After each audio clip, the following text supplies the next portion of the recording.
እንደ አውሮፓውያን አቆጣጠር እስከ አፕሪል 1915 ድረስ ላለፉት 8 ወራት ሲካሄድ የነበረው ጦርነት በታሪክ ውስጥ እጅግ አስከፊ ሆኗል። ጀርመኖች የፈረንሳይን ሰሜናዊ ክፍል በፍጥነት የተቆጣጠሩ ሲሆን ፈረንሳዮች ደግሞ ሙሉ በሙሉ ከመሸነፍ ለጥቂት እየተረፉ ነው።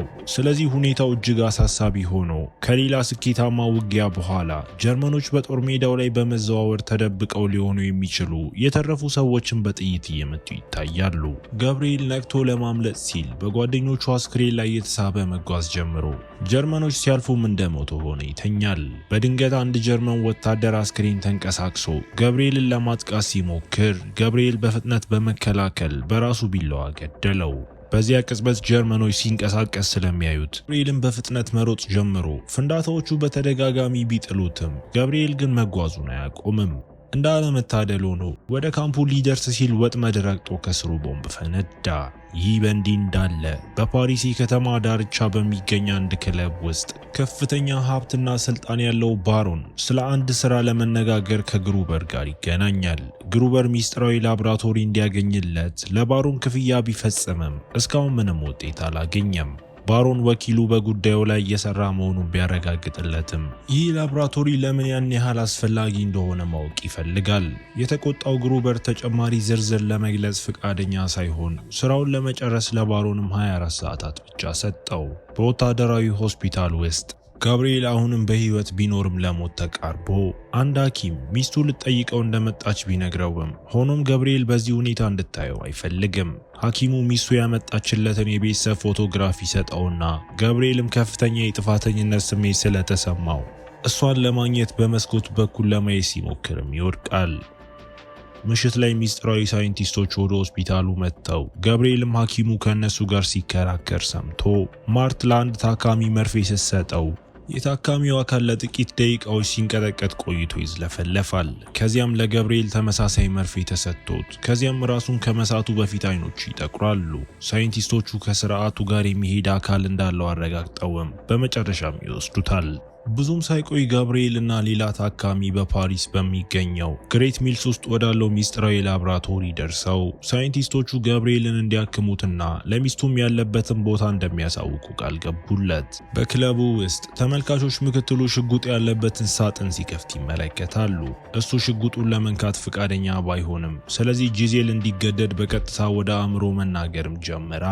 ለፍቅር ስትል ትሞታለህ ብላ ትጠይቀውና ሽጉጡን በራሱ ላይ እንዲያደርግም እጁን ተቆጣጥራው ከቆጠረችም በኋላ ቃታውን እንዲስብ ታስገድደዋለች። ነገር ግን ምንም ሳይፈጠር ከዚያም ጂዜል ትስመውና አፏን ስትከፍትም ጥይት ታይቶ ድግምቷም የታደሙትን ተመልካቾች ያስደንቃል። ከትዕይንቱ በኋላ ባሮን ከላቦራቶሪ ቴክኒሽያኑ የሚያስፈልገው መረጃ እንድታገኝ ጂዜልን ሲያነጋግራት ጂዜል በዚህ ስራ ደስተኛ ባትሆንም ባሮን ቁልፏን መልሶ ከሰጣት በኋላ ሂደቱን ለማፋጠን ትስማማለች። በኩለ ሌሊት ገብርኤል የሰው ጩኸት ሰምቶ ነቅቶ የመቆለፊያ መክፈቻ መሳሪያዎቹን በመጠቀም በሩን ከፍቶ ከክፍሉ ወጥቶ እንዳይታይም በጥንቃቄ እየተደበቀ ጠባቂዎች ሲመጡ ሲሰማ ወደ አንዱ ክፍል ገብቶ የሌላኛውን ታካሚ አስክሬን ያገኘ ሲሆን በፊቱ ላይም ደም አለ። ደም ስሮቹም ጠቁረው ገብርኤልን በድንጋጤ ሲወድቅም ሳይንቲስቶቹም አገኙት። በማግስቱ ጠዋት ጂዜል የላቦራቶሪ ቴክኒሻኑን ፎቶግራፍ አንስታ ኃይሏን መጠቀም ጀምራ በዚህ ጊዜ አይኖቿም ጠቁረው ሰውየው በላቦራቶሪ ውስጥ እንዲዘዋወርና የህንፃውን ካርታ እንዲመለከት አድርጋው እርሷም ካርታውን በፍጥነት ስላ እንዲሁም ከአንዳንድ ሰነዶች ላይ መረጃዎችን ትቀዳለች። ወደ ሌላ ክፍል ለመግባት ሲሞክር ቴክኒሻኑ የፍቃድ ወረቀት ስለሌለው በስራው ባልደረባውም ተከለከለ። ጂዜል ይቅርታ እንዲጠይቅ ካደረገችው በኋላ ድግምቱን አቁማ ቆይቶም ባሮን ያገኘችውን መረጃ ፈትሾ ለግሩበርም ላከለት። ገብርኤል ቀጥሎ ሲነቃ የላቦራቶሪው ዳይሬክተር በሆኑት በኮሎኔል ሚሮ ይጎበኝና ሌላኛውን ታካሚ ለማዳን ቢሞክሩም ሕክምናው መቋቋም እንዳልቻለ አስረድቶት ላቦራቶሪው ገብርኤልን ሙሉ በሙሉ ሊያድነው የሚችል ልዩ ባህሪ ያለው መድኃኒት እያዘጋጀ ቢሆንም አደጋውን ተቀብሎ መሞከር ወይም በተበላሸ ፊት ወደ ቤቱ መመለስ ምርጫው መሆኑን ነገረው። መድኃኒቱ በእሱ ላይ ጥሩ ውጤት ካመጣ ሰውነቱ ይበልጥ ይጠነክራልና ሴንቲነልስ ወደሚባለው የልዩ ኃይል ቡድን እንዲቀላቀል ይደረጋል። ገብርኤል በሂደቱ ተስማምቶ ስለዚህ ሰውነቱ ከጠረጴዛ ጋር ወደ ታሰረበት ሌላ ክፍል ተወስዶ መድኃኒቱን በሰውነቱ ውስጥ ሲወጉት ደም ስሮቹ ይጠቅራሉ እና ሰውነቱ መወራጨት ይጀምራል። ሳይንቲስቶቹ ተስፋ በመቁረጥ ከስቃዩ እንዲያርፍ ሊረሽኑት ቢዘጋጁም ነገር ግን በዚያ ቅጽበት መወራጨቱ ቆሞ ሳይንቲስቶቹም ልብ ምቱንም ያስተውላሉ። በድንገት በግሩበር የሚመራ የጀርመን ወታደሮች ቡድን ወደ ህንፃው ሰብረው በመግባት ሳይንቲስቶቹን በሽጉጥና በእሳት መርጫ መግደል ጀምረው ሚሮ ሰራተኞቹ ስለ መድኃኒቱ የሚገልጹ አስፈላጊ ሰነዶችን በሙሉ ሰብስበው እንዲወጡ አዞም። ከዚያም ፕሮጀክት አትላስ የሚል መጽሐፍ ከካዝናው ውስጥም አውጥቶ አንድ ጠባቂ ለመመከት ሲሞክር ግሩበር አንዲትን ሳይንቲስት እንደ መከላከያ በመያዝ ጠባቂውን በጥይት ይመታዋል። ግሩበር መረጃውን አሳልፎ የሰጠውን የላብራቶሪ ቴክኒሻን አግኝቶ ገድሎት ጀርመኖቹ ጠረጴዛዎችንና መሳቢያዎችን ሁሉ ቢፈትሹም ከመድኃኒቱ ጋር የተያያዙ ሰነዶችን ማግኘት አልቻሉም። አንድ ወታደር ከቀመሩ በስተጀርባ ያሉትን ሁለት ዋና ሳይንቲስቶች አግኝቶ በእሳት መርጫ ያቃጥላቸዋል። ይህ በእንዲህ እንዳለ ማርት ከገብርኤል ጠረጴዛ ስር ተደብቃ አንድ የጀርመን ወታደር ገብቶ አስክሬኑን ለመፈተሽ ሲወጋው በድንገት ገብርኤል በጥቁር አይኖቹ ይነቃና ወታደሮቹን ባንገቱ ይዞ እስኪሞት ድረስም አንቆት ብዙ ሳይቆይም ተጨማሪ ወታደሮች ቢገቡም ጠረጴዛው ባዶ ሆኖ አግኝተውት ገብርኤልም ከበስተጀርባ ተገልጦ አንድ ወታደር ሊመታው ቢሞክርም በቀላሉ አሸነፈው። ሌሎች ወታደሮች ገብርኤልን ጥቂት ጊዜ በጥይት ቢመቱትም ይህ እሱን ለማስቆም በቂ አልነበረም። በተሻሻለ የመከላከያ ብቃትና ጥንካሬ ሁሉንም መቷቸው። ጥንካሬው ምሰሶዎችንና የቤት ዕቃዎችን እንዲሰብር አስችሎት ጠላቶቹ ሁሉ ከወደቁ በኋላ ማርት ልትቀርበው ስትሞክር ገብርኤል እሷንም በአንገቷ ይዟት፣ ነገር ግን ልክ በዚያ ጊዜ ራሱን አግኝቶም ይለቃታል። ከጥቂት ሰዓታት በኋላ ጀርመኖች ሄደው ሚሮን ፕሮጀክቱ በሙሉ መውደሙን ተረድቶ ገብርኤል ራሱን ስቶ ቢቆይም ሁኔታው ግን የተረጋጋ ነው። ሆኖም ሚሮ ለገብርኤል ሚስት ለአይረንም ባሏ መሞቱን የሚገልጽ መልእክተኛ ልኮ ገብርኤል በህልሙ ማነህ ብሎ የሚጠይቀውን አንድ ሚስጥራዊ የጀርመን ወታደር አይቶ ከዚያም እንደገና በጥቁር አይኖቹም ይነቃል። በጀርመን በሚገኝ አንድ ምሽግ ውስጥ ይህ ሚስጥራዊ ወታደር ስለ ተልእኮ ውጤት መረጃ ደርሶት አዲስ ሴንቲኔል መኖሩን ሲነግረው አስቀድሞ መኖሩም እንደተሰማው ይናገራል። ከተወሰነ ጊዜ በኋላ ሚሮ በፕሮጀክቱ ውስጥ ሰላይ መኖሩን ካረጋገጠ የጦር ጀነራል ጋር እየተነጋገረ የስለላ ክፍላቸው ግሩበር የሚለውን ስም የያዘ የጀርመን መልእክት አቋርጠውም አግኝተዋል። ስለዚህ ሴንቲነልስም እሱን ለማግኘት መዘጋጀት አለባቸው። በዚህ መሃል ማርት የገብርኤልን ቁስሎች እየፈተሸች ምንም አይነት ህመም እንደማይሰማውና ስለ ጥቃቱ ብዙ እንደማያስታውስ ተናግሮ ስለዚህ ይቅርታ ይጠይቃታል። ማርት ይህ የመድኃኒቱ የተለመደ የጎንዮሽ ጉዳት እንደሆነ ታረጋግጥለትና የደም ናሙና ወስዳ ንቅሳቱን ስትመለከት ለተወሰነ ጊዜ በእስር ቤት እንዳሳለፈ ትረዳለች። ጋብርኤል ሙሉ በሙሉ ሲድን ወደ ሴንቲነልስ ካምፕ እንደሚዘዋወር ሚሮ አሳውቆ ጋብርኤል ከመሄዱ በፊት ቤተሰቡ ማየት ቢፈልግም ነገር ግን ሚሮ እነሱ የሞተ ስለመሰላቸው እንደማይቻል ያስረዳል። ሴንቲነል ፕሮጀክት ሚስጥር ነው፣ ተራ ሰዎችም ሊያውቁት አይገባም። ስለዚህ ጦርነቱ ሲያበቃ ቤተሰቡን እንዲያይም የሚፈቀድለት ሲሆን ጋብርኤልም በዚህ ተናዶ ስለዚህ ሚሮ ጀርመኖች ቤተሰቡን ለአደጋ ሊያጋልጡ እንደሚችሉና ሚስጥሩን ለመጠበቅ ፍቃደኛ ለመሆን እንደ ክህደት እንደሚቆጠር ይነግረዋል። በላብራቶሪ ውስጥ ማርት በገብርኤል ደም ላይ አንዳንድ ምርመራዎችን አድርጋ ሰውነቱ በየጥቂት ሰዓቱ መድኃኒቱን ማስወጣት ሲገባው ህዋሶቹ ግን መድኃኒቱን እንደሚመጡት ትረዳለች። ሚሮ ጋር ደውላ ስለ ሁኔታው ነግራው ጋብርኤል ገና ወደ ተልእኮ መሄድ እንደሌለበትም ነግራው በተመሳሳይ ጊዜ ካፕቴን ቦናፎንድ ወደ ሰላዩ ሊመራቸው የሚችል ምርመራ ለመጀመር መጥቶ ስለዚህ ሰዎችን እየጠየቀ ስለ አትላስ ፕሮጀክትም ይጠይቃቸዋል። በከተማው ውስጥ ጂዜል በሚስጥራዊ ፍቅረኛዋ በሎይ ተጎብኝታ አብረው እንዲያመልጡ ቢፈልግም ነገር ግን እሷ ከባሮን ቁጥጥር ለማምለጥም ትፈራለች። አንድ ጎረቤት በጂዜል ክፍል ውስጥ ወንድ መኖሩን ሰምቶም እውነቱ በመጨረሻ ወጣ። በክለብ ውስጥ ባሮን የራሱ እንደሆነች አድርጎ በሚቆጥራት ሴት ጣልቃ በመግባቱ ሉዊን በቢላዋ እያስፈራራው ጂዜልን ዳግመኛ ሳያገኛት ከተማውን ለቆ እንዲወጣ ነገረው። ቆይቶም ባሮን ከግሩበር ጋር ተገናኝቶም በወታደራዊ የፍተሻ ኬላዎች ማለፍ እንዲችሉ የፈረንሳይ አምቡላንስና የሐሰት ወረቀቶች ሰጥቶት ይህ በእንዲህ እንዳለ አይሬን የባሏን አስክሬን ለማየት ስለተፈቀደላትና በጦር ሆስፒታል ውስጥ ያሉ ሰዎች ለጥያቄዋ መልስ ለመስጠት ፍቃደኛ ባለመሆናቸው ተበሳጭታ ጋዜጠኛ እንደመሆኗ መጠን ያንን ሆስፒታል ለመጎብኘት የሚያስችል ፍቃድ ማግኘት የነበረባት ቢሆንም ነገር ግን አለቃዋ ፍቃዱን ለመፈረም ፍቃደኛ አይሆንም። ከስራ ሰዓት በኋላ አይሬን ወደ አለቃዋ ቢሮ በመግባት ማህተሙን ተጠቅማ የጉብኝት ፍቃድም ታገኛለች። በሴንቲነልስ ካምፕ ውስጥ ገብርኤል ከአዲሶቹ የቡድን አጋሮቹ ጋር ተዋውቆ የካምፑ ጉብኝት ተደርጎለት ሳጅን ባዛክ በገብርኤል አልተደነቀምና ስለ መድኃኒቱ አደገኝነት ያስጠነቅቀዋል። በግሉ ባዛክ በእጆቹ ላይ የሚሰማውን ከፍተኛ ህመም እየታገለ ከዚያም ገብርኤል መላ ሰውነታቸውን የሚሸፍን ልዩ የጦር ትጥቅ እንደሚጠቀሙ ወደሚረዳበት የመሳሪያ መጋዘን ተወስዶ የራስ ቁሩ በጦርነት ወቅት የሚተነፍሱትን ተጨማሪ መድኃኒት ለማስገባት የሚያስችል ልዩ ቦታም አለው። ብዙም ሳይቆይ ሴንቲነልስ ስለ ግሩበር ቀጣይ እንቅስቃሴ መረጃ ይደርሳቸውና ስለዚህ ለምርመራ በህይወት እንዲይዙትም ይታዘዛሉ። ቡድኑ በጫካ ውስጥ ወደሚገኝ ቦታ ተጉዘው ጭንብላቸውን አጥልቀው ብሉንም በመድኃኒቱ ይሞሉታል። ገብርኤል ለጥቂት ጊዜ የማዞር ስሜት ቢሰማውም በፍጥነትም ተረጋግቶ በአንድ የግል አውሮፕላን ማረፊያ ግሩበር ወደ በርሊን ለመሄድ በፕሌን ላይ ወጥቶ አንድ ሴንቲነል በጥንቃቄ ወደ ጣሪያው ላይ በመውጣት አንድ ጠባቂ ላይ ሰንሰለት በመወርወር አንቆ ገድሎት ሌሎች ጠባቂዎች ተኩስ ከፍተውበትም የነሱ ትኩረት እሱ ላይ ሲሆን አንድ ስናይፐር ሴንቲነልም ጠባቂዎችን በጭንቅላታቸው እንዲመታው ይረዳዋል። ሌላ ሴንቲኔል ወደ ፕሌኑ በመግባት ጠባቂዎቹን መግደል ሲጀምር ግሩበርም ሸሽቶ በውጭ በኩልም ግሩበር አውሮፕላን ላይ ሊወጣ ሲል ገብርኤል ወደ መሬትም ጥሎት መድኃኒቱ በአእምሮ ላይ ተጽዕኖ ማሳደሩን ስለቀጠለና ይበልጥ ጠበኛ ስላደረገው እሱም መምታት ጀምሮ ገብርኤል የግሩበርን እጅ ከመስበሩ በፊት ወደ ሳጥኖች ላይ ይወረውረዋል።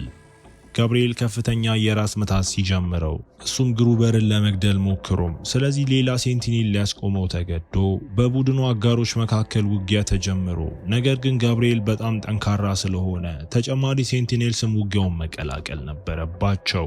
እንደ እድል ሆኖ ይህ ገብርኤልን እንዲረጋጋ ረድቶት ግሩበር ይያዛል። በሚመለሱበት ወቅት ገብርኤል ስሙን የሚጠራ ድምፅ መስማቱን ቀጥሎ በድንገት ሚስጥራዊ ወታደር በጦር ሜዳ ላይ ሲዋጋ የሚያሳይ ራዕይ ታይቶት ሰውየው በድንገት ዞር ብሎ እንደሱ ያለ ሰው ሲጠብቅ እንደነበርም ለገብርኤል ይነግረዋል።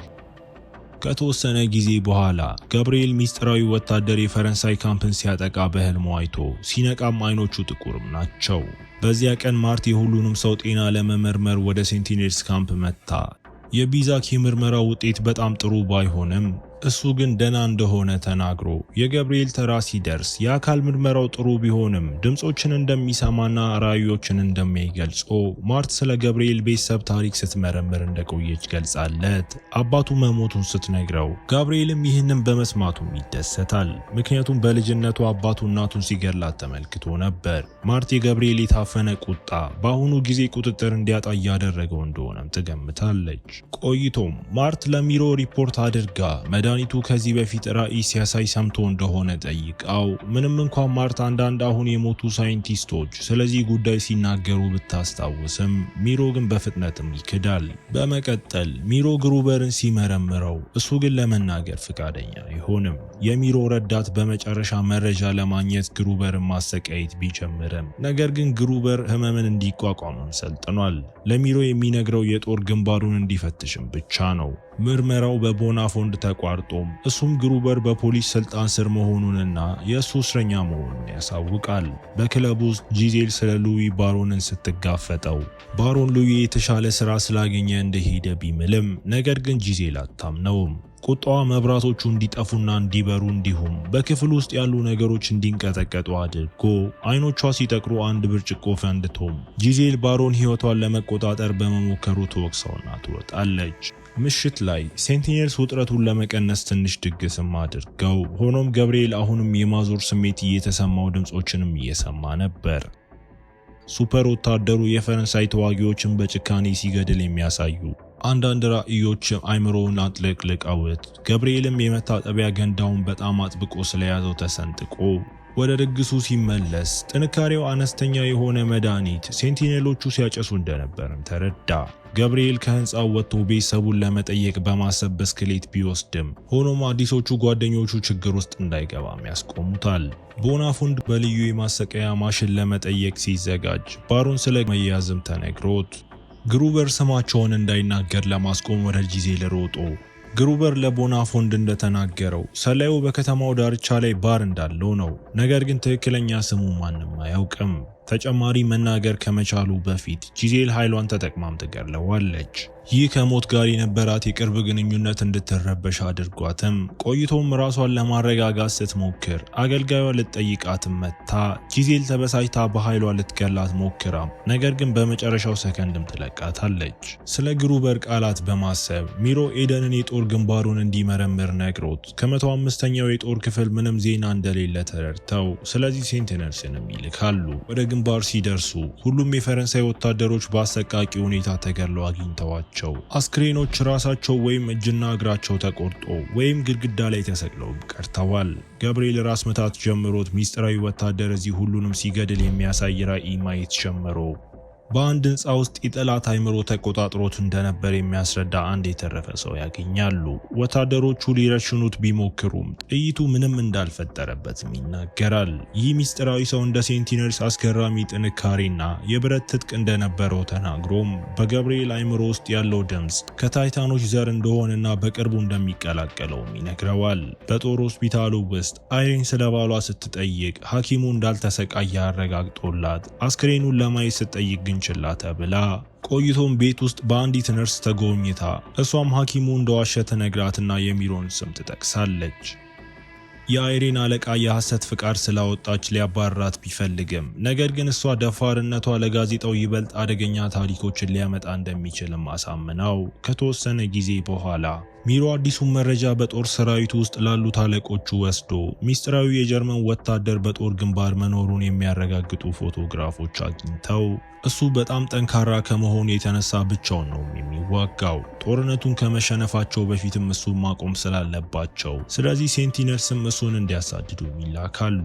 በቢሮ ውስጥ ቦናፎንድ ለሚሮ ስለ ግንባሩ የአስክሬን ምርመራ ሪፖርት ነግሮት ልቡ እንደተጨፈለቀም ያስረዳዋል። ሳይንቲስቶቹ መረጃ ለማጋራት ፍቃደኛ ስላልሆኑና የ1905 የፋይል ሰነዶች በሙሉ ስለጠፉ ቦናፎንድም ተበሳጭቶ ነበር። ነገር ግን ሚሮ ለጥያቄዎቹ መልስ ለመስጠት ፍቃደኛም አልሆነም። ይህ በእንዲህ እንዳለ ማርት ከሳምባው ላይ ጥይት ይወጣለትንና ለፕሮጀክቱ ፈቃደኛ የሆነ አዲስ ወጣት ወታደር አግኝታ እሱ ከጠረጴዛ ጋር ታስሮ መርፌው ተሰጥቶት ብዙም ሳይቆይ ሰውነቱ መወራጨት ጀምሮ ካፉ ደም መፍሰስ ሲጀምር ማርት ምህረት ለማድረግም በጭንቅላቱ ላይ ከመተኮስ ውጪ ሌላ አማራጭ አልነበራትም። በክለብ ውስጥ ፖሊሶች በከተማ ዳርቻዎች ፍተሻ እያደረጉና ስለ ግሩበር እየጠየቁ እንደሆነ ለባሮን ተነግሮት ሁሉም ነገር በቁጥጥሩ ስር እንደሆነ ለሰራተኞቹ ነግሯቸው ከጀርመኖች ጋር ዳግመኛ ላለመስራትም ቃል ይገባል። በግል ሉዊ ከጂዜል ጋር ተገናኝቶ ያገኘውን የሐሰት ወረቀቶች አሳይቷት በአንድ ሰዓት ውስጥ ለመሄድ ዝግጁ እንድትሆን ይጠይቃታል።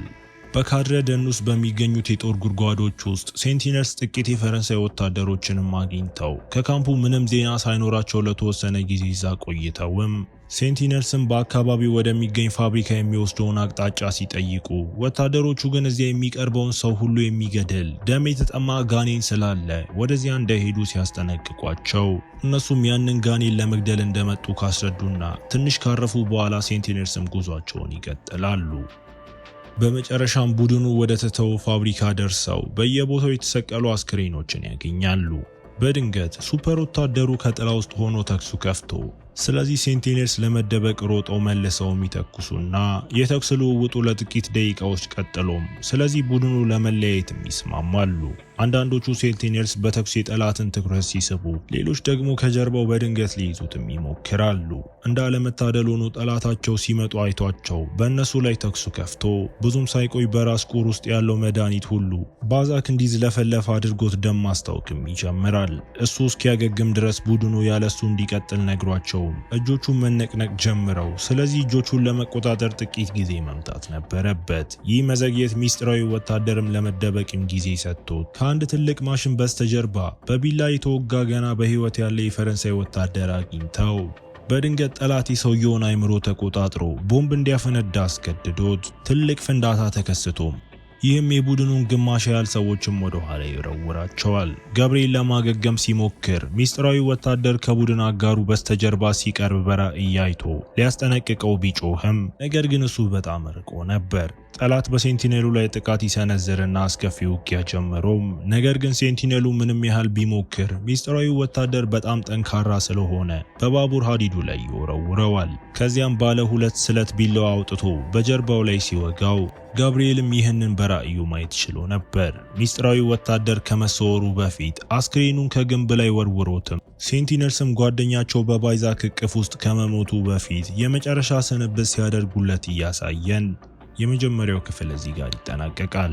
ፊልሙ ሁለተኛ ክፍል ያለው ሲሆን ከወደዳችሁትና እንድቀጥልላችሁ ከፈለጋችሁ ኮመንት ላይ ያሳውቁኝ።